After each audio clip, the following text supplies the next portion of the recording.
I just love food. I've always loved food. Growing up, my first Christmas present I can remember is a Scooby-Doo waffle iron, and watching Julia Childs on TV actually. So in high school I went to my local BOCES for a culinary program, and then from there I went to culinary school in Rhode Island at Johnson Wales.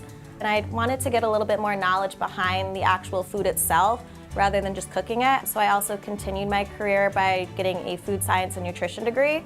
And with that, it was a lot of biology, a lot of chemistry. And I found it really interesting to just know more about the food, how the cooking processes were working, the chemicals involved in everything.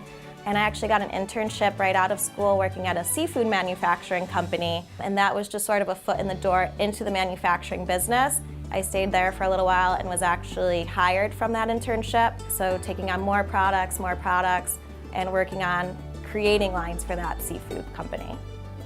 On a typical day, I play around a lot in our kitchen. That's creating new recipes, typically based on what our customers are looking for or what our marketing consumers say that they're looking for, as well as enhancing our existing products.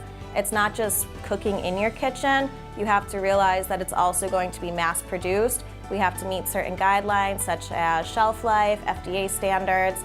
So it's a little bit different than just going home and cooking beets in your kitchen. You have to realize that thousands and thousands of these products are going to be produced at one time.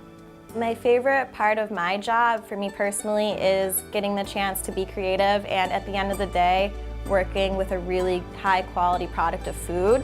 Food at the end of the day is my passion. With my culinary background, it's something I've always loved.